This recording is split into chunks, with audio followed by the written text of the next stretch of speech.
ਵਾਹਿਗੁਰੂ ਜੀ ਕਾ ਖਾਲਸਾ ਵਾਹਿਗੁਰੂ ਜੀ ਕੀ ਫਤਿਹ। ਦਰਸ਼ਕੋ ਤੁਸੀਂ ਦੇਖ ਰਹੇ ਹੋ ਸਿੱਖ ਚੈਨਲ ਤੇ ਮੈਂ ਹਰਜੀਤ ਕੌਰ। ਸਾਡੇ ਨਾਲ ਅੱਜ ਸੁਖਦੇਵ ਸਿੰਘ ਮੌਜੂਦ ਨੇ ਜਿਹੜੇ ਕਿ ਪੰਜਾਬ ਕਿਸਾਨ ਯੂਨੀਅਨ ਤੋਂ ਹੈਗੇ। ਦੱਸ ਦਈਏ ਤਾਂ ਇਹ ਜਿਹੜੇ ਸਕੱਤਰ ਹੈਗੇ ਨੇ, ਪਰ ਤੁਹਾਨੂੰ ਦੱਸ ਦਈਏ ਕਿ ਸੰਘਰਸ਼ੀ ਰਹੇ ਨੇ, ਸੰਘਰਸ਼ਾਂ ਦੇ ਵਿੱਚੋਂ ਨਿਕਲ ਕੇ ਆਏ ਨੇ। ਤਾਂ ਅੱਜ ਗੱਲਬਾਤ ਕਰਾਂਗੇ ਕਿਉਂਕਿ ਉਹ ਸੰਘਰਸ਼ ਸੀ ਜਿਹੜੇ ਬੜੇ ਵਧੀਆ ਤਰੀਕੇ ਨਾਲ ਜਿੱਤੇ ਜਾਂਦੇ ਸੀ। ਆਹ ਸੰਘਰਸ਼ ਦੇ ਵਿੱਚ ਕੀ ਬਦਲਾਵ ਹੈਗਾ, ਕੀ ਕਿਸ ਤਰ੍ਹਾਂ ਇਹ ਚੱਲ ਰਿਹਾ, ਇਸ ਬਾਰੇ ਅਸੀਂ ਗੱਲਬਾਤ ਕਰਾਂਗੇ। ਗੱਲਬਾਤ ਕਰਨ ਤੋਂ ਪਹਿਲਾਂ ਸਵਾਗਤ ਦੇਵ ਸਿੰਘ ਜੀ। ਅਸੀਂ ਜਿਸ ਤਰ੍ਹਾਂ ਸੁਣਿਆ ਕਿ ਤੁਸੀਂ ਸੰਘਰਸ਼ੀ ਰਹੇ ਹੋ, ਸੰਘਰਸ਼ ਬੜੇ ਵੇਖੇ ਨੇ, ਤਾਂ ਉਸ ਸੰਘਰਸ਼ਾਂ ਦੇ ਵਿੱਚ ਤੇ ਇਸ ਸੰਘਰਸ਼ ਦੇ ਵਿੱਚ ਕੋਈ ਫਰਕ ਦਿਖਿਆ? ਦੇਖੋ, ਅਸੀਂ ਜਿਹੜਾ ਟ੍ਰੇਡ ਯੂਨੀਅਨ ਫਰੰਟ 'ਤੇ ਕੰਮ ਕਰਦੇ ਰਹੇ। ਮੈਂ ਬਿਜਲੀ ਬੋਰਡ ਤੋਂ ਸੁਪਰਡੈਂਟ ਰਿਟਾਇਰ। ਅਸੀਂ ਸਟੇਟ ਲੈਵਲ 'ਤੇ ਤੱਕ ਦੇ ਜੋ ਲੜਾਈਆਂ ਲੜੀਆਂ ਪਿਛਲੇ ਸਮੇਂ 'ਚ, ਉਹਨਾਂ ਦੇ ਵਿੱਚ ਜਿਹੜਾ ਤੁਹਾਡਾ ਸਵਾਲ ਹੈ ਕਿ ਉਹ ਪਿਛਲੇ ਸੰਘਰਸ਼ਾਂ 'ਚ ਅਤੇ ਕੋਈ ਹੋਣ ਵਾਲੇ 'ਚ ਫਰਕ। ਦੇਖੋ, ਜਦੋਂ ਸ਼ੁਰੂ 'ਚ ਇਹ ਨਵੀਆਂ ਸੰਤੀ ਅਤੇ ਆਰਥਿਕ ਨੀਤੀਆਂ ਆਈਆਂ 90-91 ਦੇ ਵਿੱਚ, ਉਦੋਂ ਜਿਹੜਾ ਪਹਿਲਾ ਹਮਲਾ ਸੀ ਉਹ ਸੀ ਪਬਲਿਕ ਸੈਕਟਰ 'ਤੇ ਹਮਲਾ। ਜਿਹੜੇ ਪਬਲਿਕ ਸੈਕਟਰ ਦੇ ਅਦਾਰੇ ਸੀ, ਸਭ ਤੋਂ ਪਹਿਲਾਂ ਉਹਨਾਂ ਨੂੰ ਖ਼ਤਮ ਕਰਨ ਦੀ ਗੱਲ ਤੁਰੀ ਨਵੀਆਂ ਸੰਤੀ ਅਤੇ ਆਰਥਿਕ ਨੀਤੀਆਂ ਦੇ ਨਾਂ 'ਤੇ।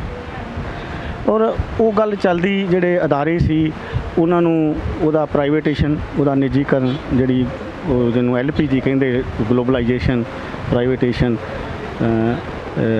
ਸੰਸਾਰੀਕਰਨ, ਉਹਦੇ ਤਹਿਤ ਜਿਹੜਾ ਇਹ ਜਿਹੜੀਆਂ ਅਸੀਂ ਸਮਝਦੇ ਹਾਂ ਕਿ ਇਹ ਜਿਹੜਾ ਕਿਸਾਨੀ ਸੰਘਰਸ਼ ਹੈ ਜਾਂ ਜਿਹੜੇ ਇਹ ਕਾਨੂੰਨ ਸਰਕਾਰ ਨੇ ਆਂਦੇ ਆ, ਉਸੇ ਸੰਦਰਭ 'ਚ ਆਉਂਦੇ ਆ। ਸਰਕਾਰ ਸਭ ਕਾਸੇ ਦਾ ਨਿੱਜੀਕਰਨ ਕਰਨਾ ਚਾਹੁੰਦੀ ਹੈ ਔਰ ਲੋਕਾਂ ਦੀ ਜਿਹੜੀ ਪਬਲਿਕ ਦੀ ਸਾਰੀ ਜਿਹੜੀ ਜਾਇਦਾਦ ਸੀ, ਜਿਹੜੇ ਪਬਲਿਕ ਦੇ ਅਦਾਰੇ ਸਨ, ਉਹਨਾਂ ਨੂੰ ਖ਼ਤਮ ਕਰਨ ਤੋਂ ਬਾਅਦ 'ਚ ਜਿਹੜਾ ਸੈਕਟਰ ਬਚਦਾ ਸੀ, ਜਿਹੜਾ ਅੱਜ ਪ੍ਰੋਫਿਟ 'ਚ ਜਾ ਰਿਹਾ ਸੀ। ਅਸੀਂ ਦੇਸ਼ ਦੀ ਇਕਾਨਮੀ ਨੂੰ ਦੇਖੀਏ ਤਾਂ ਜਿਹੜਾ ਐਗਰੀਕਲਚਰ ਸੈਕਟਰ ਹੈ, ਇਹੀ ਇੱਕ ਅਜਿਹਾ ਸੈਕਟਰ ਹੈ ਜਿਹੜਾ ਬਜਟ ਦੇ ਵਿੱਚ ਜਿਹੜਾ ਵਾਧਾ ਜਿਹੜਾ ਸ਼ੋਅ ਕਰ ਰਿਹਾ। ਬਾਕੀ ਜਿਹੜੇ ਸੈਕਟਰ ਸੀ, ਉਹਦੇ ਨਾਲ ਜਿਹੜੀ ਸਾਡੀ ਪਰ ਕੈਪੀਟਾ ਜਿਹੜੀ ਇਨਕਮ ਜਾਂ ਜਿਹੜੀ ਗਰੋਥ ਸੀ ਸਾਡੀ, ਉਹ ਘਟੀ ਹੈ। ਪਰ ਇਸ ਸੈਕਟਰ ਦੇ ਵਿੱਚ ਜਿਹੜਾ ਉਹ ਸਥਿਰਤਾ ਰਹੀ ਹੈ।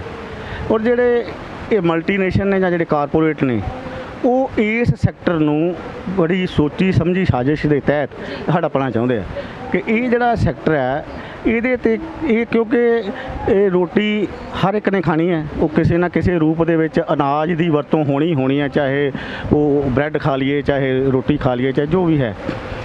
ਇਹ ਦੇਸ਼ ਦੇ ਵਿੱਚ, ਜਿਹੜੀ ਦੁਨੀਆ ਦੇ ਵਿੱਚ ਜਿਹੜੀ ਪਾਪੂਲੇਸ਼ਨ ਹੈ, ਉਹਦੀ ਇਹ ਬਹੁਤ ਇਹ ਜਿਹੜੀ ਇੱਕ ਅਜਿਹਾ ਖੇਤਰ ਆ ਜਿਹਦੇ 'ਚ ਕਦੀ ਵੀ ਜਿਹੜੀ ਖੜੋਤ ਨਹੀਂ ਆ ਸਕਦੀ ਜਾਂ ਜਿਹਦੇ 'ਚ ਜਿਹੜੀ ਆ ਕੀ ਕਹਿੰਦੇ ਆ ਮੰਦੀ ਨਹੀਂ ਆ ਸਕਦੀ। ਇਹ ਲੋਕਾਂ ਨੇ ਜਿੰਨਾ ਚਿਰ ਜੀਵਤ ਰਹਿਣਾ, ਇਹਦੀ ਲੋੜ ਰਹਿਣੀ ਹੈ। ਉਹ ਭਾਂਪਦੇ ਆ, ਉਹਨਾਂ ਨੂੰ ਪਤਾ ਮਲਟੀਨੇਸ਼ਨ ਨੂੰ, ਕਾਰਪੋਰੇਟ ਨੂੰ, ਕਿ ਇਹਦੇ 'ਤੇ ਜੇ ਕਬਜ਼ਾ ਕਰ ਲੈਂਦੇ ਆ ਤਾਂ ਅਸੀਂ ਜਿਹੜੀ ਦੁਨੀਆ ਦਾ ਜਿਹੜਾ ਮੁੱਖ ਜਿਹੜਾ ਸਾਡਾ ਸੈਕਟਰ ਹੈ, ਇਹਦੇ 'ਤੇ ਅਸੀਂ ਜਿਹੜਾ ਦੁਨੀਆ ਜੋ ਉਹ ਚਾਹੁੰਦੇ ਆ ਕਿ ਅਸੀਂ ਕਬਜ਼ਾ ਕਰ ਲਵਾਂਗੇ। ਪਰ ਇੱਥੇ ਦੇ ਜਿਹੜੇ ਕਿਸਾਨ ਨੇ ਜਾਂ ਜਿਹੜੀਆਂ ਕਿਸਾਨ ਜਥੇਬੰਦੀਆਂ ਨੇ, ਅਸੀਂ ਦੇਖਿਆ, ਜਿਹੜਾ ਤੁਹਾਡਾ ਸਵਾਲ ਸੀ ਕਿ ਡਿਫਰੈਂਸ ਕੀ ਸੀ ਪਹਿਲਾਂ ਤੇ ਹੁਣ 'ਚ। ਪਹਿਲਾਂ ਜਿਹੜੀ ਪਬਲਿਕ ਸੈਕਟਰ ਦੇ ਵੱਲੋਂ ਲੜਾਈ ਲੜੀ ਜਾਂਦੀ ਸੀ, ਉਹ ਜਥੇਬੰਦੀਆਂ ਆਪੋ ਆਪਣੇ ਫਰੰਟ 'ਤੇ ਲੜਦੀਆਂ ਸੀ। ਪਰ ਹੁਣ ਇਹ ਜਿਹੜੇ ਵਖਰੇਵੇਂ ਸੀ ਜਥੇਬੰਦੀਆਂ ਦੇ, ਝੰਡਿਆਂ ਦੇ ਵਖਰੇਵੇਂ ਕਹਿ ਲਓ, ਵਿਚਾਰਧਾਰਕ ਵਖਰੇਵੇਂ ਕਹਿ ਲਓ, ਉਹਨਾਂ ਵਖਰੇਵਿਆਂ ਨੂੰ ਪਿੱਛੇ ਰੱਖਦਿਆਂ ਜਿਹੜਾ ਇਹ ਮੋਰਚਾ ਬਣਿਆ ਜਾਂ ਜਿਹੜਾ ਜਥੇਬੰਦੀਆਂ ਨੇ ਆਪਸੀ ਤਾਲਮੇਲ ਕੀਤਾ, ਭਾਵੇਂ ਕੋਈ ਮੋਰਚੇ ਦਾ ਹਿੱਸਾ ਹੈ ਜਾਂ ਨਹੀਂ ਹਿੱਸਾ, ਪਰ ਉਹ ਤਾਲਮੇਲ ਨਾਲ ਰਹੇ ਨੇ, ਇਹ ਪਹਿਲੀ ਵਾਰੀ ਦੇਖਣ ਨੂੰ ਮਿਲਿਆ। ਇਹ ਵਖਰੇਵਾਂ ਇਸ ਲੜਾਈ ਦਾ, ਔਰ ਇਸੇ ਲਈ ਇਹ ਜਿਹੜਾ ਸੰਘਰਸ਼ ਹੈ, ਇਹਨੇ ਇਤਿਹਾਸਕ ਆਪਣਾ ਜਿਹੜਾ ਰੂਪ ਅਖਤਿਆਰ ਕੀਤਾ। ਇਹਦੀ ਦੁਨੀਆ ਭਰ 'ਚ ਚਰਚਾ ਹੋ ਰਹੀ ਹੈ ਔਰ ਇਹ ਪੰਜਾਬ ਤੋਂ ਸ਼ੁਰੂ ਹੋ ਕੇ ਇਹਨੇ ਦੇਸ਼ 'ਚ ਆਪਣੇ ਪੈਰ ਪਸਾਰੇ ਆ। ਔਰ ਅਸੀਂ ਆਸ ਕਰਦੇ ਹਾਂ ਕਿ ਇਹ ਜਿਸ ਢੰਗ ਦੇ ਨਾਲ ਚੱਲ ਰਿਹਾ ਸੰਯੁਕਤ ਮੋਰਚਾ, ਆਪਸੀ ਵਖਰੇਵਿਆਂ ਦੇ ਬਾਵਜੂਦ ਵੀ ਜਿਸ ਢੰਗ ਦੇ ਨਾਲ ਅਗਲੇ ਪ੍ਰੋਗਰਾਮ ਦੇ ਰਿਹਾ, ਇਹਦਾ ਜਿਹੜੀਆਂ ਉਹ ਸਟੇਟਾਂ ਜਿੱਥੇ ਅਜੇ ਸ਼ੁਰੂਆਤ ਹੈ ਇਸ ਸੰਘਰਸ਼ ਦੀ, ਉੱਥੋਂ ਵੀ ਜਿਹੜਾ ਵੱਡਾ ਸਹਿਯੋਗ ਮਿਲੂਗਾ। ਔਰ ਇਸ ਸੰਘਰਸ਼ ਦੀ ਵਿਲੱਖਣਤਾ ਆ ਕਿ ਇਹ ਚਾਹੇ ਅਸੀਂ ਦੇਖਿਆ ਪਿਛਲੇ ਸਮੇਂ 'ਚ ਕਿ ਜਦੋਂ ਸਭ ਤੋਂ ਪਹਿਲਾਂ UP ਇਲੈਕਟ੍ਰੀਸਿਟੀ ਬੋਰਡ ਨੂੰ ਤੋੜਿਆ ਗਿਆ ਸੀ, ਉਦੋਂ ਬਾਅਦ 'ਚ ਸਟੇਟ ਵਾਈਜ਼ ਟੁੱਟੇ, ਉਹ ਸੰਕੇਤਕ ਧਰਨੇ ਹੋਏ, ਸੰਕੇਤਕ ਹੜਤਾਲਾਂ ਹੋਈਆਂ, ਪਰ ਉਹ ਲੰਬਾ ਜਿਹੜਾ ਸੀ ਲੜਾਈ ਨਹੀਂ ਸੀ ਉਹ ਦੇ ਸਕੀਆਂ ਜਥੇਬੰਦੀਆਂ। ਅੱਜ ਜਿਹੜੀਆਂ ਇਹ ਮੋਰਚਾ ਹੈ ਜਿਹੜਾ ਕਿਸਾਨਾਂ ਨੇ ਬਣਾਇਆ, ਇਹ ਲੰਬੀ ਲੜਾਈ ਦੇਣ ਦੇ ਸਮਰੱਥ ਹੈ। ਇਹਦੀ ਇਹ ਵਿਸ਼ੇਸ਼ਤਾ ਆ, ਇਹਦੀ ਇਹ ਵਿਲੱਖਣਤਾ ਵੀ ਹੈ। ਸੁਖਦੇਵ ਸਿੰਘ ਜੀ, ਤੁਸੀਂ ਕਿਹਾ ਕਿ ਇੱਕ ਇਹੋ ਜਿਹਾ ਖੇਤੀ ਵਾਲਾ ਜਿਹੜਾ ਆਪਾਂ ਕਹਿ ਸਕਦੇ ਤਬਕਾ ਸੀ, ਖੇਤੀ ਵਾਲਾ ਕਾਰੋਬਾਰ ਸੀ ਜਿਹਦੇ ਵਿੱਚ ਕਦੇ ਖੜੋਤ ਨਹੀਂ ਆਈ। ਤੁਹਾਨੂੰ ਲੱਗਦਾ ਨਹੀਂ ਕਿ ਖੁਦਕੁਸ਼ੀਆਂ ਪਹਿਲਾਂ ਹੁੰਦੀਆਂ ਸੀ, ਕਿਸਾਨ ਕਰਜ਼ੇ ਨਾਲ ਪਹਿਲਾਂ ਮਰਦਾ ਸੀ, ਇੱਥੋਂ ਤੱਕ ਕਿ ਉਹ ਕਿਸਾਨਾਂ ਦੀ ਹਾਲਤ ਵੀ ਇਦਾਂ ਦੀ ਜਿਹੜਾ ਕਿ ਸਿਰਫ ਆਪਣੇ ਬੱਚਿਆਂ ਨੂੰ ਪੜ੍ਹਾਉਣਾ ਤੇ ਆਪਣਾ ਘਰ ਦੇਖਣਾ ਹੀ, 2 ਵਕਤ ਦੀ ਰੋਟੀ ਖਾਣੀ, ਇੰਨਾ ਹੀ ਉਹਦੇ ਕੋਲ ਰਹਿ ਜਾਂਦਾ ਸੀ, ਕੋਈ ਜ਼ਿਆਦਾ ਬੈਂਕ ਬੈਲੈਂਸ ਵੀ ਨਹੀਂ ਕਰ ਸਕਦਾ ਸੀ। ਤਾਂ ਕੀ ਲੱਗਦਾ ਕਿ ਇਹੋ ਜਿਹੇ ਹਾਲਾਤਾਂ ਦੇ ਵਿੱਚ ਅਜੇ ਵੀ ਲੱਗਦਾ ਤੁਹਾਨੂੰ ਕਿ ਖੇਤੀ ਖਤਰੇ ਦੇ ਵਿੱਚ ਹੁਣ ਪਈ? ਉਹ ਤਾਂ ਪਹਿਲਾਂ ਵੀ ਸੀ। ਨਹੀਂ, ਦੇਖੋ, ਖੇਤੀ ਖਤਰੇ 'ਚ ਨਹੀਂ ਸੀ, ਖੇਤੀ ਕਰਨ ਵਾਲੇ ਖਤਰੇ 'ਚ ਰਹੇ ਆ। ਇਹਦਾ ਕਾਰਨ ਸਰਕਾਰ ਦੀਆਂ ਨੀਤੀਆਂ ਰਹੀਆਂ। ਸਰਕਾਰ ਨੇ ਜਿਹੜਾ ਸਰਕਾਰ ਨੂੰ ਜਦੋਂ ਦੇਸ਼ ਦੇ ਵਿੱਚ ਅਨਾਜ ਦੀ ਘਾਟ ਸੀ ਤੇ ਕਿਸਾਨ ਨੂੰ ਜਿਹੜਾ ਨਾਅਰਾ ਦਿੱਤਾ, ਹਰੇ ਇਨਕਲਾਬ ਦਾ ਨਾਅਰਾ, ਕਿਸਾਨ ਨੇ ਉਹ ਕਰਜ਼ਾ ਚੁੱਕ ਕੇ ਉਸ ਨਾਅਰੇ ਨੂੰ ਪੂਰਾ ਕੀਤਾ, ਦੇਸ਼ ਦੀ ਜਿਹੜੀ ਭੰਡਾਰ ਭਰੇ। ਉਸ ਵਜ੍ਹਾ ਕਾਰਨ ਕਿਸਾਨ ਜਿਹੜੇ ਆ ਹਰੀ ਕ੍ਰਾਂਤੀ ਲਿਆਉਣ ਲਈ ਦੇਸ਼ ਦੇ ਹਿੱਤ 'ਚ ਕਿਸਾਨ ਨੇ ਮਿਹਨਤ ਕੀਤੀ ਔਰ ਕਿਸਾਨ ਕਰਜ਼ਾਈ ਹੋਇਆ। ਜਿਹੜਾ ਖੁਦਕਸ਼ੀਆਂ ਦਾ ਸਵਾਲ ਹੈ ਉਹ ਉਸੇ ਚੌਕ ਜਿਹਾ ਸਵਾਲ ਹੈ ਕਿ ਕਿਸਾਨ ਨੇ ਸਰਕਾਰਾਂ ਦੇ ਕਹਿਣ 'ਤੇ ਆਪਣੇ ਜਿਹੜੇ ਸਾਧਨ ਸਨ ਉਹ ਆਪਣੇ ਸਮਰੱਥਾ ਤੋਂ ਵੀ ਵੱਧ ਪੈਦਾ ਜਿਹੜੇ ਆ ਉਹ ਕੀਤੇ। ਔਰ ਉਹ ਪਰ ਜਿਹੜੀ ਜਿੱਥੋਂ ਤੱਕ ਖੇਤੀ ਦੀ ਖੜੋਤ ਦਾ ਸਵਾਲ ਹੈ, ਖੇਤੀ 'ਚ ਖੜੋਤ ਨਹੀਂ ਆਈ, ਪ੍ਰੋਡਕਸ਼ਨ ਲਗਾਤਾਰ ਵਧੀ ਹੈ। ਬੇਸ਼ੱਕ ਕਿਸਾਨ ਦੀ ਆਰਥਿਕ ਹਾਲਤ ਇੱਥੋਂ ਤੱਕ ਚੱਲ ਗਈ ਕਿ ਉਹ ਖੁਦਕੁਸ਼ੀਆਂ ਕਰਨ ਲਈ ਮਜਬੂਰ ਹੋਏ ਆ। ਇਹਦੇ 'ਚ ਖੇਤੀ ਸੈਕਟਰ 'ਚ ਕੋਈ ਖੜੋਤ ਨਹੀਂ ਰਹੀ। ਇਹ ਜਿਹੜੀ ਸਰਕਾਰੀ ਨੀਤੀਆਂ ਦੇ ਵਿੱਚ ਉਹਨਾਂ ਦੀਆਂ ਨੀਤੀਆਂ ਦੇ ਵਿੱਚ ਫਰਕ ਹੋਣ, ਕਿਸਾਨ ਵਿਰੋਧੀ ਹੋਣ ਕਾਰਨ ਕਿਸਾਨ ਜਿਹੜਾ ਉਹ ਖੁਦਕੁਸ਼ੀ ਵਾਲੇ ਪਾਸੇ ਨੂੰ ਗਿਆ। ਪਰ ਅੱਜ ਦੇ ਜਿਹੜੇ ਸਮੇਂ ਦੇ ਵਿੱਚ ਇਹ ਵੀ ਇੱਕ ਜਿਹੜਾ ਸੰਘਰਸ਼ ਹੈ ਉਹਦੀ ਵਿਲੱਖਣਤਾ ਕਹੀ ਜਾ ਸਕਦੀ ਹੈ ਕਿ ਕਿਸਾਨ ਖੁਦਕਸ਼ੀਆਂ ਦਾ ਰਾਹ ਛੱਡ ਕੇ ਸੰਘਰਸ਼ ਦੇ ਰਾਹ ਤੇ ਆ ਰਿਹਾ ਹੈ। ਇਹ ਇੱਕ ਬੜਾ ਹੀ ਅਸੀਂ ਕਹਿ ਸਕਦੇ ਹਾਂ ਕਿ ਇਹ ਇੱਕ ਉਸਾਰੂ ਸਵਾਲ ਹੈ ਕਿ ਜਿਹੜਾ ਕਿਸਾਨ ਖੁਦਕਸ਼ੀਆਂ ਦੇ ਰਾਹ ਤੇ ਤੁਰਿਆ ਸੀ, ਅੱਜ ਉਹ ਸੰਘਰਸ਼ ਦੇ ਰਾਹ ਤੇ ਆ ਕਿ ਮੈਂ ਮਰਨਾ ਤੇ ਹੈ, ਮੈਂ ਖੁਦਕਸ਼ੀ ਕਰਕੇ ਕਿਉਂ ਮਰਾਂ, ਮੈਂ ਸਰਕਾਰ ਦੇ ਸਿਰ ਚੜ੍ਹ ਕੇ ਕਿਉਂ ਨਾ ਮਰਾਂ ਜਿਹਨੇ ਮੈਨੂੰ ਮਜਬੂਰ ਕੀਤਾ ਸੀ ਖੁਦਕਸ਼ੀਆਂ ਕਰਨ ਲਈ। ਇਸ ਲਈ ਅਸੀਂ ਇਹ ਸਮਝਦੇ ਹਾਂ, ਜਿਸ ਤਰ੍ਹਾਂ ਤੁਸੀਂ ਆਪਾਂ ਕਿਹਾ ਕਿ ਵਾਕਿਆ ਹੁਣ ਉਸ ਜਿਹੜਾ ਖੁਦਕੁਸ਼ੀਆਂ ਵਾਲਾ ਕਿਸਾਨ ਸੀ ਅੱਜ ਸੰਘਰਸ਼ ਕਰ ਰਿਹਾ, ਪਰ ਤੁਹਾਨੂੰ ਨਹੀਂ ਲੱਗਦਾ ਕਿ ਜਦੋਂ ਬਿੱਲ ਬਣਾ ਦਿੱਤੇ ਗਏ ਇਹ ਨਹੀਂ ਸੋਚਿਆ ਗਿਆ ਕਿ ਕਿਸਾਨਾਂ ਦੀ ਖੁਦਕੁਸ਼ੀਆਂ ਦਾ ਕਾਰਨ ਲੱਭ ਕੇ ਉਹ ਹੱਲ ਕੀਤਾ ਜਾਵੇ, ਜਾਂ ਕਹਿ ਸਕਦੇ ਹਾਂ ਕਿ ਉਹਨਾਂ ਦੀ ਆਮਦਨੀ ਦੁੱਗਣੀ ਕੀਤੀ ਜਾਵੇ? ਬਸ ਇਹ ਹੋ ਗਿਆ ਕਿ ਕਾਰਪੋਰੇਟ ਘਰਾਣਿਆਂ ਨੂੰ ਖੇਤੀ ਦਿਸ ਗਈ। ਨਹੀਂ, ਦੇਖੋ, ਜੇ ਸਰਕਾਰ ਦੀ ਇਹ ਨੀਅਤ ਹੁੰਦੀ ਤਾਂ ਇਹ ਜਿਹੜੇ ਕਾਨੂੰਨ ਸੀ ਉਹਨਾਂ ਨੂੰ ਲਿਆਉਣ ਤੋਂ ਬਿਨਾਂ ਜਿਹੜਾ ਕਿਸਾਨਾਂ ਦੀ ਬਹੁਤ ਢੰਗਾਂ ਨਾਲ ਮਦਦ ਕੀਤੀ ਜਾ ਸਕਦੀ ਹੈ। ਜਿਵੇਂ ਦੁਨੀਆ ਦੇ ਬਹੁਤ ਸਾਰੇ ਦੇਸ਼ਾਂ ਦੇ ਵਿੱਚ ਜਿਹੜੀਆਂ ਸਬਸਿਡੀਆਂ ਦਾ ਰੂਪ ਆ ਸਾਡੇ ਦੇਸ਼ ਨਾਲੋਂ ਵੱਖਰਾ ਹੈ। ਉੱਥੇ ਖੇਤੀ ਦਾ ਸੈਕਟਰ ਬਹੁਤ ਸੀਮਿਤ ਜਿਹਾ ਹੈ, ਪਰ ਇੱਥੇ ਆਏ ਦੁੱਗਣੀ ਕਰਨ ਦਾ ਸਵਾਲ ਤੇ ਸੀ। ਪਰ ਅਸੀਂ ਸਮਝਦੇ ਹਾਂ ਕਿ ਜਿਹੜੀ 2022 ਤੱਕ ਜਿਹੜੀ ਆਮਦਨ ਕਿਸਾਨ ਦੀ ਦੁੱਗਣੀ ਕਰਨ ਦਾ ਸਵਾਲ ਸੀ, ਦੁੱਗਣੀ ਤੱਕ ਹੀ ਹੋਣੀ ਹੈ, ਉਹ ਕਿਸਾਨ ਨੂੰ ਖਤਮ ਕਰਨ ਦੇ ਰਾਹ ਤੇ ਤੁਰੇ।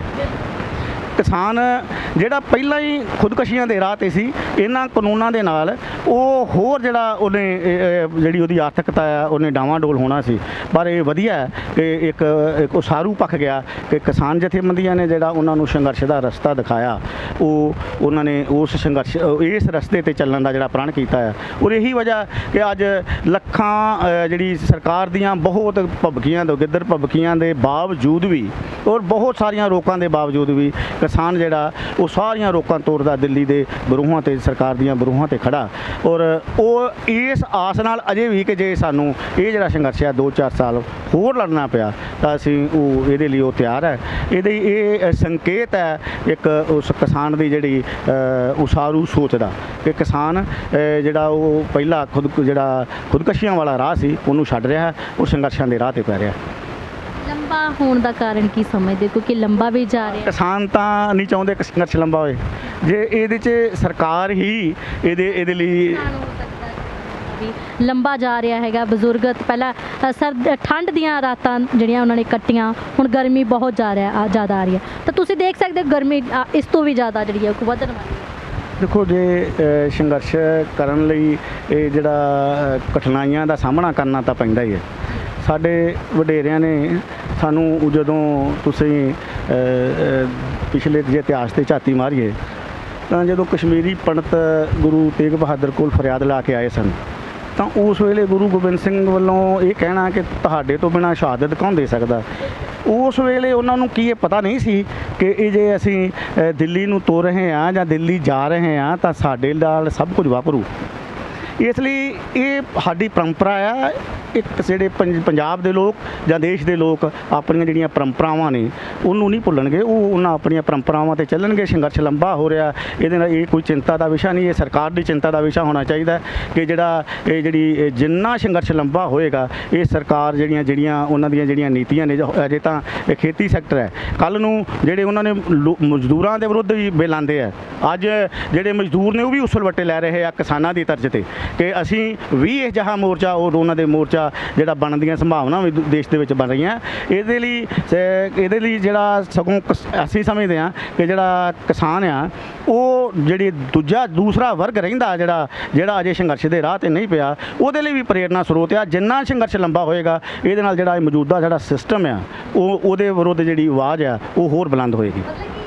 ਬਿੱਲ ਵੀ ਬਣੇ ਜਾ ਰਹੇ ਨੇ, ਚਾਹੇ ਉਹ ਮਜ਼ਦੂਰਾਂ ਦੇ ਹੱਕ ਦੇ ਵਿੱਚ ਨਹੀਂ ਬਣੇ, ਕਿਉਂਕਿ ਆਪਾਂ ਕਹਿ ਸਕਦੇ ਮਜ਼ਦੂਰਾਂ ਲਈ ਉਹਨਾਂ ਨੇ ਕਾਨੂੰਨ ਬਣਾਤਾ 8 ਘੰਟਿਆਂ ਤੋਂ 12 ਘੰਟੇ ਦੀ ਮਜ਼ਦੂਰੀ ਉਹਨਾਂ ਤੋਂ ਲੈਣੀ ਆ। ਤਾਂ ਨਿੱਜੀਕਰਨ ਬੈਂਕਾਂ ਦਾ ਵੀ ਹੋ ਰਿਹਾ ਹੈ। ਤਾਂ ਕੀ ਲੱਗਦਾ ਹੈ ਕਿ ਇਹ ਜਿੰਨਾ ਲੰਬਾ ਹੋਏਗਾ ਤਾਂ ਉਹ ਵੀ ਲੋਕ ਅਜੇ ਨਾਲ ਜੁੜਨੇ ਬਾਕੀ? ਬਿਲਕੁਲ ਜੁੜਨਗੇ। ਦੇਖੋ ਇਹਦੇ 'ਚ ਇਕੱਲਾ ਮੈਂ ਪਹਿਲਾਂ ਕਿਹਾ ਕਿ ਜਿਹੜਾ ਇਹ ਪਹਿਲਾਂ ਜਿਹੜੀਆਂ ਨੀਤੀਆਂ ਦੇ ਤਹਿਤ ਜਿਹੜੇ ਪਬਲਿਕ ਸੈਕਟਰ ਨੂੰ ਖਤਮ ਕੀਤਾ ਗਿਆ, ਬਹੁਤ ਸਾਰੇ ਅਦਾਰੇ ਜਿਨ੍ਹਾਂ 'ਚ ਸੁਧਾਰਾਂ ਦੇ ਨਾਂ 'ਤੇ ਉਹਨੂੰ ਖਤਮ ਕੀਤਾ ਗਿਆ। ਤੁਸੀਂ ਦੇਖੋ ਕੁਛ ਅਦਾਰੇ ਤਾਂ ਅਜਿਹੇ ਪ੍ਰਚਾਰੇ ਗਏ ਕਿ ਇਹ ਘਾਟੇ 'ਚ ਚੱਲ ਰਹੇ ਆ ਜਾਂ ਇੱਥੇ ਦੇ ਮੁਲਾਜ਼ਮ ਜਿਹੜੇ ਆ ਉਹ ਕੰਮ ਨਹੀਂ ਕਰਦੇ, ਪਰ ਬਹੁਤ ਸਾਰੇ ਅਦਾਰੇ ਅਜਿਹੇ ਨੇ ਜਿਨ੍ਹਾਂ ਨੂੰ ਪਹਿਲੀ ਸਟੇਜ ਦੇ ਵਿੱਚ ਹੀ ਬੀਲ ਵਰਗੇ BHEL ਵਰਗੇ ONGC ਵਰਗੇ ਉਹ ਜਿਹੜੀ ਸਟੀਲ ਅਥਾਰਟੀ ਆਫ ਇੰਡੀਆ ਵਰਗੇ ਇਹ ਅਦਾਰੇ ਕਦੀ ਵੀ ਘਾਟੇ 'ਚ ਨਹੀਂ ਸਨ। ਇਹ ਨੀਤੀਗਤ ਫੈਸਲੇ ਸਨ ਉਹਨਾਂ ਦੇ ਉਹ ਮਲਟੀਨੇਸ਼ਨ ਨੂੰ ਦੇਣ ਦੇ, ਉਹਦੇ 'ਚੋਂ ਕਾਮਯਾਬ ਹੋਏ। ਅੱਜ ਰੇਲਵੇ ਨੂੰ ਉਹਦੇ 'ਤੇ ਉਹਦਾ ਪੂਰਾ ਜਿਹੜਾ ਨਿੱਜੀਕਰਨ ਕਰਨ ਦੀ ਗੱਲ ਚੱਲ ਰਹੀ ਹੈ, ਬੈਂਕਾਂ ਨੂੰ ਖਤਮ ਕਰਨ ਦੀ ਗੱਲ ਚੱਲ ਰਹੀ ਹੈ। ਕਿੰਨੇ ਬੈਂਕ ਸਨ ਪਬਲਿਕ ਸੈਕਟਰ ਦੇ ਜਿਨ੍ਹਾਂ ਨੂੰ ਉਹਨਾਂ ਦੀ ਗਿਣਤੀ ਕਿੰਨੀ ਘਟਾਈ ਗਈ ਆ, ਕਿੰਨਾ ਸਟਾਫ ਹੈ ਘਟਿਆ। ਇਹ ਸਭ ਕਾਸੇ ਦਾ ਜਿਹੜਾ ਅਸਰ ਹੈ ਉਹ ਲੋਕ ਕਿਸਾਨਾਂ ਦੀ ਲੜਾਈ ਤੋਂ ਦੇਖ ਰਹੇ ਆ ਔਰ ਇਹ ਆਪਣੇ ਆਪ ਨੂੰ ਜਥੇਬੰਦ ਕਰ ਰਹੇ ਆ। ਔਰ ਜੇ ਇਹ ਜਿਹੜਾ ਕਿਸਾਨਾਂ ਦਾ ਅੰਦੋਲਨ ਨਾ ਹੋ ਕੇ ਇਹ ਆਉਣ ਵਾਲੇ ਸਮੇਂ 'ਚ ਲੋਕਾਂ ਦਾ ਅੰਦੋਲਨ ਬਣ ਰਿਹਾ, ਜਿਹੜੇ ਕਿਸਾਨ ਨੇ ਸਗੋਂ ਇਹ ਜਿਹੜੀ ਲੜਾਈ ਹੈ ਇਕੱਲੇ ਕਿਸਾਨਾਂ ਦੀ ਲੜਾਈ ਨਹੀਂ। ਇਹ ਜਿਹੜੇ ਬਿੱਲ ਵੀ ਨੇ ਖੇਤੀ ਕਾਨੂੰਨ ਇਹ ਇਕੱਲੇ ਕਿਸਾਨਾਂ ਦਾ ਨੁਕਸਾਨ ਨਹੀਂ, ਕਿਸਾਨਾਂ ਦਾ ਨੁਕਸਾਨ ਤਾਂ ਹੈ ਹੀ ਹੈ। ਇਹਦੇ 'ਚ ਜੇ ਮੰਨ ਲਓ ਉਹ ਜਿਹੜਾ ਉਹਦੇ 'ਚ ਅਮੈਂਡਮੈਂਟ ਕੀਤੀ ਹੈ ਉਹ ਜਿਹੜਾ 1955 ਵਾਲਾ ਐਕਟ, ਜ਼ਰੂਰੀ ਵਸਤਾਂ ਦਾ ਐਕਟ 1955, ਜੇ ਉਹਦੇ 'ਚ ਜਿਹੜੀਆਂ ਜ਼ਰੂਰੀ ਉਹ ਵਸਤਾਂ ਸਨ ਜਾਂ ਆਲੂ ਪਿਆਜ਼ ਖੰਡ ਚਾਵਲ ਆਟਾ, ਤਾਂ ਉਹਨੂੰ ਜ਼ਰੂਰੀ ਵਸਤਾਂ 'ਚੋਂ ਕੱਢ ਕੇ ਕਾਰਪੋਰੇਟ ਨੂੰ ਉਹਦਾ ਪੂਰੇ ਦਾ ਪੂਰਾ ਕਹਿ ਦੇਣਾ ਵੀ ਇਹਦਾ ਜਿੰਨਾ ਮਰਜ਼ੀ ਸਟਾਕ ਕਰ ਲਓ। ਤਾਂ ਜੇ ਉਹ 1-2-4 ਘਰਾਣੇ ਪੂਰੀ ਜਿੰਸ ਦਾ ਜਿਹੜਾ ਸਟਾਕ ਹੈ ਉਹ ਕਰ ਲੈਣਗੇ ਤੇ ਜਦੋਂ ਮੰਡੀ ਦੇ ਵਿੱਚ ਅਖੌਤੀ ਕਿਲਤ ਪੈਦਾ ਕਰਕੇ ਉਹ ਜਿਹੜੀ ਮਹਿੰਗਾਈ ਜਿਹੜੀ ਵਧਣਗੇ ਤੇ ਜਿਹੜਾ ਮਹਿੰਗਾਈ ਦਾ ਅਸਰ ਹੈ ਕਿਹਦੇ 'ਤੇ ਹੋਣਾ?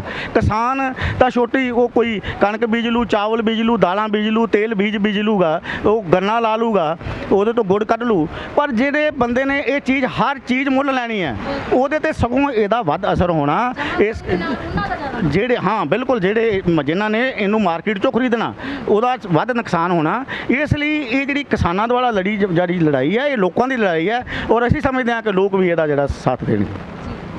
ਗੱਲ ਕੀਤੀ ਤੁਸੀਂ ਅਮੈਂਡਮੈਂਟ ਦੀ ਕਿ ਵਾਕਿਆ ਜਮਾਖੋਰੀ ਦੇ ਨਾਲ ਸ਼ਹਿਰੀ ਤਬਕੇ ਨੂੰ ਜ਼ਿਆਦਾ ਜਿਹੜਾ ਕਿ ਨੁਕਸਾਨ ਹੋ ਸਕਦਾ, ਪਰ ਜਿਹੜੀ ਕੰਟਰੈਕਟ ਖੇਤੀ ਦੀ ਆਪਾਂ ਗੱਲ ਕਰੀਏ ਤਾਂ ਉਹਦੇ ਨਾਲ ਕਿੰਨਾ ਕੁ ਨੁਕਸਾਨ ਜਿਹੜਾ ਕਿ ਕਿਸਾਨਾਂ ਦਾ ਹੋ ਸਕਦਾ? ਦੇਖੋ ਇੱਕ ਸਾਡੇ ਕੋਲੇ ਜਿਹੜੀਆਂ ਖੇਤੀ ਦਾ ਜਿਹੜਾ ਜ਼ਮੀਨ ਹੈ, ਦੇਖੋ ਉਹ ਤਾਂ ਵੰਡੀ ਜਾ ਰਹੀ ਹੈ ਪੀੜ੍ਹੀ ਦਰ ਪੀੜ੍ਹੀ।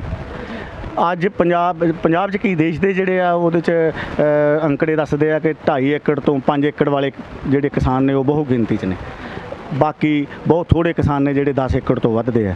ਇਹ ਤਾਂ ਜਿਹੜੀ ਇਹਦਾ ਕਿਸਾਨੀ 'ਤੇ ਜਿਹੜਾ ਇਹਦਾ ਅਸਰ ਹੈ ਉਹ ਜਿਹੜਾ ਕੰਟਰੈਕਟ ਫਾਰਮਿੰਗ ਵਾਲੀ ਜਿਹੜੀ ਗੱਲ ਆ, ਜਿਹੜੇ ਕਿਸਾਨ ਅਸੀਂ ਦੇਖਿਆ ਕਿ ਜਿਹੜਾ ਉਹਨਾਂ ਦੇ ਜਿਹੜੀਆਂ ਸ਼ਰਤਾਂ ਨੇ ਕੰਟਰੈਕਟ ਫਾਰਮਿੰਗ ਦੀਆਂ ਕਿ ਅਸੀਂ 500 ਏਕੜ ਜ਼ਮੀਨ 1000 ਏਕੜ ਜ਼ਮੀਨ ਲਾਂਗੇ ਤਾਂ ਫਿਰ ਹੀ ਜਿਹੜੀ ਉਹ ਜਿਹਨੂੰ ਕੈਸਟਰੋ ਕੀ ਕਹਿੰਦੇ ਆ ਉਹ ਜਿਹੜਾ ਬਣਾਉਣਗੇ ਸੈਕਟਰ ਜਿਹੜੇ ਤੇ ਉਹ ਕੁਝ 'ਚ ਬੀਜਣਗੇ ਆਪਣੀ ਮਰਜ਼ੀ ਦੇ ਨਾਲ ਜੋ ਵੀ ਉਸ ਏਰੀਏ ਦੀ ਜਿਹੜੀ ਡਿਮਾਂਡ ਹੋਏਗੀ ਉਹ ਜਿਹੜੀ ਫਸਲ ਬੀਜਣਾ ਚਾਹੁੰਦੇ ਆ।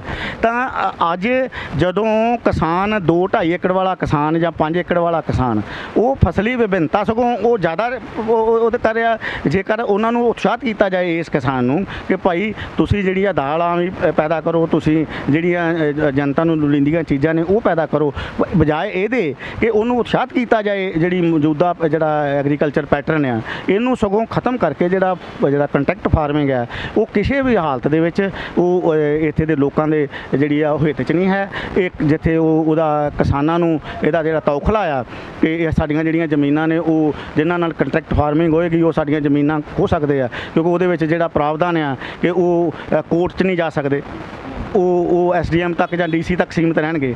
ਤੇ ਜਿਹੜੀਆਂ ਜਦੋਂ ਸਾਡੇ ਕੋਲੋਂ ਜਿਹੜਾ ਉਹ ਸਾਡਾ ਜਿਹੜਾ ਫੰਡਾਮੈਂਟਲ ਅਧਿਕਾਰ ਹੈ ਅਦਾਲਤ 'ਚ ਕਿਸੇ ਚੀਜ਼ ਨੂੰ ਚੈਲੰਜ ਕਰਨ ਦਾ ਉਹ ਵੀ ਖੋਇਆ ਜਾ ਰਿਹਾ, ਤਾਂ ਉਸ ਵੇਲੇ ਕਿੱਦਾਂ ਭਰੋਸਾ ਕੀਤਾ ਜਾ ਸਕਦਾ ਕਿ ਜਿਹੜੇ ਕੰਟਰੈਕਟਰ ਨੇ ਉਹ ਫਾਰਮਰ ਦੇ ਨਾਲ ਜਿਹੜੇ ਆ ਉਹ ਜਿਹੜੇ ਆ ਉਹਨੂੰ ਫਾਇਦਾ ਦੇਣਗੇ। ਇੱਕ ਚੀਜ਼ ਸਾਫ਼ ਸਪਸ਼ਟ ਹੋਣੀ ਚਾਹੀਦੀ ਹੈ ਕਿ ਕੋਈ ਵੀ ਵਪਾਰੀ ਇਸ ਲਈ ਇਨਵੈਸਟਮੈਂਟ ਨਹੀਂ ਕਰਦਾ ਕਿ ਉਹਨੇ ਜਿਹੜੀ ਹੈ ਲੋਕਾਂ ਨੂੰ ਫਾਇਦਾ ਦੇਣਾ। ਵਪਾਰੀ ਨੇ ਹਮੇਸ਼ਾ ਇਨਵੈਸਟਮੈਂਟ ਕਰਨੀ ਤਾਂ ਹੀ ਹੈ ਕਿ ਉਹਨੇ ਆਪਣਾ ਫਾਇਦਾ ਦੇਖਣਾ। ਇਸ ਲਈ ਜਿਹੜੀ ਆਮ ਲੁਕਾਈ ਲਈ ਇਹ ਜਿਹੜੇ ਕਾਨੂੰਨ ਨੇ ਇਹ ਆਮ ਲੁਕਾਈ ਦੇ ਵਿਰੁੱਧ ਨੇ। ਫਾਰਮਾਂ ਦੇ ਜਿਹੜੀ ਕੰਟੈਕਟ ਫਾਰਮਿੰਗ ਹੈ ਉਹ ਤਾਂ ਕਿਸਾਨ ਵਿਰੋਧੀ ਤਾਂ ਹੈ ਹੀ ਹੈ, ਇਹ ਆਮ ਲੋਕਾਂ ਦੇ ਵੀ ਜਿਹੜੀ ਆ ਆਉਣ ਵਾਲੇ ਸਮੇਂ 'ਚ ਵਿਰੁੱਧ ਜਾਏਗੀ। ਤੁਹਾਨੂੰ ਲੱਗਦਾ ਕਿ ਤਾਂ ਹੀ ਸਟੇ ਜਿਹੜੀ ਲਾਈ ਹੈਗੀ ਪਰ ਸਰਕਾਰ ਅਜੇ ਵੀ ਕਹਿ ਰਹੀ ਹੈ ਕਾਨੂੰਨ ਤੁਹਾਡੇ ਫਾਇਦੇ ਦੇ ਨੇ, ਇਹਦੇ ਵਿੱਚ ਕੁਝ ਵੀ ਕਾਲਾ ਨਹੀਂ ਹੈਗਾ? ਦੇਖੋ ਜਿੱਥੋਂ ਤੱਕ ਸਰਕਾਰ ਦਾ ਕਹਿਣ ਦਾ ਸਵਾਲ ਹੈ ਕਿ ਜਿਹੜੀਆਂ ਕਿਸਾਨ ਜਥੇਬੰਦੀਆਂ ਦੀਆਂ 11 ਮੀਟਿੰਗਾਂ ਹੋਈਆਂ ਨੇ, 11 ਮੀਟਿੰਗਾਂ ਦੇ ਵਿੱਚ ਪੁਆਇੰਟ ਦਰ ਪੁਆਇੰਟ ਉਹਨਾਂ ਨਾਲ ਡਿਸਕਸ਼ਨ ਹੋਈ ਹੈ ਔਰ ਉੱਥੇ ਤਾਂ ਉਹ ਨਹੀਂ ਸਿੱਧ ਕਰ ਸਕੇ ਕਿ ਇਹਦੇ 'ਚ ਕੋਈ ਕਾਲਾ ਨਹੀਂ ਆ। ਕਿਸਾਨਾਂ ਨੇ ਸਾਫ਼ ਸਪਸ਼ਟ ਉਹਨਾਂ ਦੀਆਂ ਮੀਟਿੰਗਾਂ 'ਚ ਕਿਹਾ, ਉਹ ਏਜੰਡਾ ਵੀ ਹੈ ਉਹ ਤੁਸੀਂ ਲੈ ਵੀ ਸਕਦੇ ਹੋ ਸਰਕਾਰ ਕੋਲੋਂ, ਕਿ ਉਹ ਉਦੋਂ ਦਾ ਸਰਕਾਰ ਮੰਨਦੀ ਰਹੀ ਹੈ ਕਿ ਇਹ ਕਾਨੂੰਨ ਜਿਹੜੇ ਆ ਇਹਨਾਂ 'ਚ ਸਾਡੇ ਕੋਲੋਂ ਗੜਬੜਾਂ ਹੋਈਆਂ। 90% ਤੱਕ ਕਹਿਣਾ ਕਿ ਅਸੀਂ ਸੋਧਾ ਕਰਨ ਨੂੰ ਤਿਆਰ ਹਾਂ, ਤੇ ਫਿਰ ਵੀ ਕਹਿਣਾ ਕਿ ਜਿਹੜਾ ਇਹਦੇ 'ਚ ਕਾਲਾ ਕੁਝ ਨਹੀਂ। ਮੈਂ ਸਹੀ ਸਮਝਦਾ ਸਰਕਾਰ ਆ ਉਹ ਜੋ ਕਹਿੰਦੀ ਹੈ ਕਹੀ ਜਾਏ, ਪਰ ਇਹ ਕਾਲੇ ਹੀ ਨੇ। ਉਹਨਾਂ ਦੀ ਜਿੱਥੇ ਕਾਨੂੰਨ ਕਾਲੇ ਆ ਉੱਥੇ ਸਰਕਾਰ ਦੀ ਨੀਅਤ ਵੀ ਕਾਲੀ ਹੈ, ਉਹ ਨੀਅਤ ਭੁਗਤਦੀ ਹੈ ਕਾਰਪੋਰੇਟ ਦੇ ਹੱਕ 'ਚ। ਜੀ ਪਰ ਫਿਰ ਵੀ ਕਹਿ ਦਿੱਤਾ ਜਾਂਦਾ ਆ ਕਿ ਤੁਸੀਂ ਅੰਦੋਲਨ ਚਾਹੇ 2024 ਤੱਕ ਕਰ ਲਓ, ਇਸ ਅੰਦੋਲਨ ਦੇ ਕਰਕੇ ਅਸੀਂ ਬਿੱਲ ਰੱਦ ਨਹੀਂ ਕਰਨੇ ਹੈਗੇ, ਕਿਉਂਕਿ ਜੇ ਸੰਸ਼ੋਧਨ ਕਰਵਾਉਣੀ ਤਾਂ ਸਾਡੇ ਨਾਲ ਗੱਲਬਾਤ ਵੀ ਕਰ ਸਕਦੇ। ਹੁਣ ਵੀ ਕਹਿ ਰਹੇ ਨੇ ਕਿ ਕਰੋਨਾ ਦੇ ਕਾਰਨ ਕਿਸਾਨੀ ਅੰਦੋਲਨ ਕਾਰਨ ਕਰੋਨਾ ਫੈਲ ਰਿਹਾ, ਤਾਂ ਕਿਵੇਂ ਲੱਗਦਾ ਹੈਗਾ ਕਿ ਸਰਕਾਰ ਅਜੇ ਵੀ ਇੱਕ ਗੱਲ ਹੀ ਕਰ ਰਹੀ ਹੈ ਕਿ ਬਿੱਲ ਰੱਦ ਨਹੀਂ ਹੋਣੇ, ਸੰਸ਼ੋਧਨ ਕਰਵਾਉਣੀ ਤਾਂ ਕਰਵਾ? ਜਿਸ ਤੱਕ ਕਰੋਨਾ ਦਾ ਸੰਬੰਧ ਹੈ ਕਿ ਕਿਸਾਨ ਅੰਦੋਲਨ ਨਾਲ ਕਰੋਨਾ ਫੈਲ ਰਿਹਾ, ਤੁਸੀਂ ਦੇਖੋ ਕਿ ਦੇਸ਼ ਦਾ ਉਹ ਹਿੱਸਾ ਜਿੱਥੇ ਇਲੈਕਸ਼ਨ ਹੋ ਰਹੀ ਹੈ ਕਿ ਉੱਥੇ ਇਦੋਂ ਵੱਡੀਆਂ ਸਭਾਵਾਂ ਨਹੀਂ ਹੋ ਰਹੀਆਂ। ਉਹ ਜਦੋਂ ਅਸੀਂ ਜਦੋਂ ਇਹੋ ਜਿਹੀਆਂ ਜਿਹੜੀ ਸਰਕਾਰ ਇਹ ਕਹਿ ਰਹੀ ਹੈ ਕਿ ਕਿਸਾਨੀ ਅੰਦੋਲਨ ਨਾਲ ਕਰੋਨਾ ਫੈਲਦਾ, ਤੇ ਜਦੋਂ ਉਹ ਬੰਗਾਲ 'ਚ ਖੁਦ ਵੱਡੀਆਂ ਰੈਲੀਆਂ ਜਾਂ ਦੇਸ਼ ਦੇ ਹੋਰਨਾਂ ਹਿੱਸਿਆਂ 'ਚ ਇਦੋਂ ਵੀ ਬਹੁਤ ਵੱਡੀਆਂ ਰੈਲੀਆਂ ਕਰਦੇ ਆ, ਤਾਂ ਉਦੋਂ ਕਰੋਨਾ ਕਿੱਥੇ ਜਾਂਦਾ? ਇਹ ਸਿਰਫ ਸਰਕਾਰ ਜਿਹੜਾ ਲੋਕਾਂ ਦੇ ਵਿੱਚ ਇੱਕ ਭਰਮ ਪੈਦਾ ਕਰਨਾ ਚਾਹੁੰਦੇ ਆ, ਲੋਕਾਂ ਨੂੰ ਡਰਾਉਣਾ ਚਾਹੁੰਦੇ ਆ ਕਰੋਨਾ ਦੇ ਨਾਂ 'ਤੇ। ਜਿਵੇਂ ਉਹਨਾਂ ਨੇ ਦੇਖਿਆ ਪਿਛਲੇ ਸਮੇਂ 'ਚ ਕਿ ਜਦੋਂ ਕਰੋਨਾ ਆਇਆ ਪਿਛਲੇ ਸਾਲ ਮਾਰਚ ਅਪ੍ਰੈਲ 'ਚ, ਤੇ ਅਸੀਂ ਲੋਕਾਂ ਨੂੰ ਡਰਾ ਲਿਆ ਸੀ, ਲੋਕ ਡਰਦੇ ਵੜ ਗਏ ਘਰਾਂ 'ਚ, ਤੇ ਲੋਕ ਮਜਬੂਰ ਹੋਏ ਆਪਣੇ ਘਰਾਂ ਨੂੰ ਜਾਣ ਲਈ ਪੈਦਲ ਬਹੁਤ ਦੂਰ ਦਰਾਡਿਆਂ ਤੋਂ, ਤੇ ਉਦੋਂ ਲੋਕ ਡਰ ਕੇ ਭੱਜੇ ਸਨ ਆਪਣੇ ਘਰਾਂ ਨੂੰ। ਇਹੋ ਜਿਹੀ ਦਹਿਸ਼ਤ ਜਿਹੜੀ ਆ ਹੁਣ ਫੇਰ ਪੈਦਾ ਕਰਨ ਦੀ ਕੋਸ਼ਿਸ਼ ਕੀਤੀ ਜਾ ਰਹੀ ਹੈ। ਕਲੀਨ ਵੀ ਕਿਤੇ ਇਹ ਦਹਿਸ਼ਤ ਪੈਦਾ ਬਿਲਕੁਲ ਆਪਰੇਸ਼ਨ ਕਲੀਨ ਕਿ ਪਹਿਲੀ ਗੱਲ ਤਾਂ ਜਿਹੜੀ ਇਹ ਜਿੱਥੇ ਆਪਾਂ ਬੈਠੇ ਆ ਅਸੀਂ ਦੇਖਿਆ ਪਿਛਲੇ ਮਹੀਨੇ 2 ਮਹੀਨੇ ਤੋਂ ਜਦੋਂ ਤੋਂ ਹਰਿਆਣੇ ਵਾਲਿਆਂ ਨੇ ਜਦੋਂ ਪੰਜਾਬ 'ਚੋਂ ਚੱਲੇ ਸੰਘਰਸ਼ ਦੀ ਜਿਹੜੀ ਹੈ ਜਿਸ ਢੰਗ ਦੇ ਨਾਲ ਸਪੋਰਟ ਕੀਤੀ ਹੈ, ਔਰ ਉਹ ਜਿਹੜੇ ਜਿਨ੍ਹਾਂ ਨੇ ਆਪਰੇਸ਼ਨ ਕਲੀਨ ਕਰਨਾ ਉਹ ਤਾਂ ਖੁਦ ਆਪਣੇ ਪਿੰਡ 'ਚ ਨਹੀਂ ਵੜ ਸਕਦੇ, ਉਹ ਸਾਨੂੰ ਇੱਥੋਂ ਕੀ ਠਾ ਲੈਣਗੇ। ਇਸ ਲਈ ਇਹ ਸਿਰਫ ਦਹਿਸ਼ਤ ਫੈਲਾਈ ਜਾ ਰਹੀ ਹੈ, ਕਰਨਗੇ ਕੁਝ ਨਹੀਂ, ਸਿਰਫ ਦਹਿਸ਼ਤ ਫੈਲਾਈ ਜਾ ਰਹੀ ਹੈ। ਚਾਹੇ ਉਹ ਵੀ ਕਿਸਾਨ ਕਿਸੇ ਨਾ ਕਿਸੇ ਢੰਗ ਨਾਲ ਆਪਣੇ ਜਿਹੜੇ ਵਾਪਸ ਚਲੇ ਜਾਣ, ਇਹ ਸਵਾਏ ਦਹਿਸ਼ਤ ਤੋਂ ਹੋਰ ਕੁਝ ਨਹੀਂ ਹੈ। ਜੇ ਉਹਨਾਂ ਨੇ ਕਰਨਾ ਕਲੀਨ ਸਲੀਪ ਕਰਨਾ ਕਰਕੇ ਦੇਖ ਲੈਣ, ਉਹ ਤਾਂ ਉਹ ਸਰਕਾਰੀ ਉਹਨਾਂ ਦੇ ਹੱਥ ਕੰਡੇ ਵਰਤ ਕੇ ਵੇਖ ਲੈਣ, ਇਹਦੇ 'ਚ ਨਹੀਂ ਗੱਲ। ਪਰ ਜਿਹੜੀ ਕਰੋਨਾ ਦਾ ਸੰਬੰਧ ਹੈ ਜਿੱਥੋਂ ਤੱਕ ਅਸੀਂ ਸਾਫ਼ ਸਪਸ਼ਟ ਕਹਿਣਾ ਚਾਹੁੰਦੇ ਹਾਂ ਕਿ ਇਹ ਜਿਹੜਾ ਕਿਸਾਨੀ ਅੰਦੋਲਨ ਕਾਰਨ ਕਰੋਨਾ ਦਾ ਫੈਲਾਅ ਨਹੀਂ ਹੋ ਰਿਹਾ। ਕਿਸੇ ਜਿਹੜੇ ਕਿਸਾਨ ਨੇ ਉਹਨਾਂ ਦੀ ਇਮਿਊਨਿਟੀ ਹਮੇਸ਼ਾ ਸਟਰੋਂਗ ਰਹਿੰਦੀ ਹੈ, ਉਹਨਾਂ ਨੇ ਬਹੁਤ ਕੰਮ ਕੀਤਾ ਹੁੰਦਾ। ਬੇਸ਼ੱਕ ਬੇਸ਼ੱਕ ਅੱਜ ਮਸ਼ੀਨਰੀ ਦੇ ਨਾਲ ਜਿਹੜਾ ਉਹ ਕੰਮ ਦੇ ਜਿਹੜੇ ਤਰੀਕੇ ਆ ਉਹ ਥੋੜ੍ਹੇ ਵਧੀਆ ਹੋਏ ਆ, ਮਿਹਨਤ ਘਟੀ ਆ, ਪਰ ਫਿਰ ਵੀ ਇਹਨਾਂ ਦਾ ਰਹਿਣ ਸਹਿਣ ਖੁੱਲ੍ਹੀ ਡੁੱਲੀ ਹਵਾ 'ਚ ਰਹਿਣ ਵਾਲੇ ਲੋਕ, ਇਹਨਾਂ ਦਾ ਇਮਿਊਨਿਟੀ ਇਹਨਾਂ ਦੇ ਜਿਹੜੀ ਆ ਉਹ ਕਰੋਨਾ ਨੂੰ ਅੰਦਰ ਨਹੀਂ ਵੜਨ ਦੇਗੀ। ਸੁਖਦੇਵ ਸਿੰਘ ਜੀ, ਅਸੀਂ ਦੇਖਦੇ ਹਾਂ ਕਿ ਜੇ ਇਤਿਹਾਸ ਨੂੰ ਪੜ੍ਹ ਕੇ ਦੇਖੀਏ ਤਾਂ ਬੜੇ ਰਾਜਿਆਂ ਨੇ, ਬੜੇ ਸ਼ਾਸਕਾਂ ਨੇ ਇੱਥੇ ਰਾਜ ਕੀਤਾ ਹੈਗਾ, ਇੱਕ ਵਧੀਆ ਰਾਜ ਵੀ ਚਲਾਇਆ। ਚਾਹੇ ਉਹ ਆਪਾਂ ਲਾਸਟ ਦੀ ਗੱਲ ਕਰਦੇ ਤਾਂ ਬੰਦਾ ਸਿੰਘ ਬਹਾਦਰ ਤੋਂ ਬਾਅਦ ਮਹਾਰਾਜਾ ਰਣਜੀਤ ਸਿੰਘ ਨੇ ਆਪਣਾ ਬੜਾ ਵਧੀਆ ਇੱਥੇ ਰਾਜ ਚਲਾਇਆ ਕਿ ਦਿੱਲੀ ਤੋਂ ਲਾਹੌਰ ਤੱਕ ਵੀ ਆਪਾਂ ਦੇਖ ਸਕਦੇ ਕਿ ਉਹਨਾਂ ਨੇ ਰਾਜ ਕਾਇਮ ਕੀਤਾ ਤੇ ਉਹਨਾਂ ਲੋਕਾਂ ਤੱਕ ਉਹਨੇ ਜਾ ਕੇ ਆਪਣਾ ਰਾਜ ਕੀਤਾ ਜਿਨ੍ਹਾਂ ਨੂੰ ਭੁੱਖਮਰੀ ਤੋਂ ਲੋਕ ਤੰਗ ਸੀ, ਘਰ ਜਾ ਕੇ ਦਾਣੇ ਵੀ ਉਹਨਾਂ ਦੇ ਸਿੱਟੇ। ਤਾਂ ਕੀ ਲੱਗਦਾ ਇੱਕ ਆਹ ਸਰਕਾਰ ਹੈ ਜਿਹੜੀ ਸਮੇਂ-ਸਮੇਂ ਤੇ ਜ਼ਾਲਮ ਹਕੂਮਤ ਦੀ ਤਰ੍ਹਾਂ ਇੱਕ ਆਪਣਾ ਰਾਜ ਕਾਇਮ ਕਰ ਰਹੀ ਹੈ?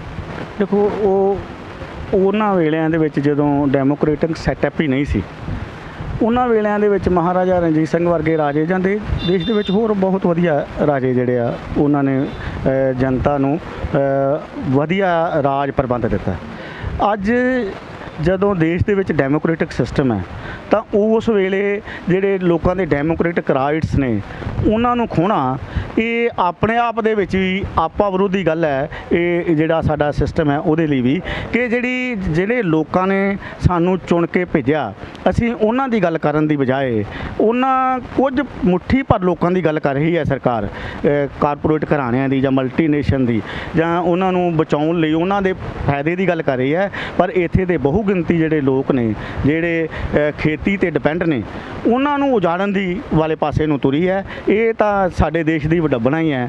ਇੱਕ ਤਾਂ ਹੋਰ ਮੈਂ ਕਹਿਣਾ ਚਾਹੂੰਗਾ ਕਿ ਸਾਡੇ ਦੇਸ਼ ਦੀ ਇਹ ਬਦਕਿਸਮਤੀ ਹੈ ਕਿ ਉਹ ਲੋਕ ਅੱਜ ਰਾਜ ਸੱਤਾ 'ਤੇ ਨੇ ਜਿਨ੍ਹਾਂ ਦਾ ਦੇਸ਼ ਦੀ ਆਜ਼ਾਦੀ ਦੀ ਲੜਾਈ 'ਚ ਕੋਈ ਵੀ ਰੋਲ ਨਹੀਂ ਰਿਹਾ। ਉਹਨਾਂ ਦੇ ਜਿਨ੍ਹਾਂ ਨੂੰ ਉਹ ਆਪਣਾ ਰੋਲ ਮਾਡਲ ਆਗੂ ਮੰਨਦੇ ਆ, ਸਰਵਾਰਕਰ ਵਰਗੇ, ਉਹ ਮਾਫੀਆਂ ਮੰਗ ਕੇ ਆਏ।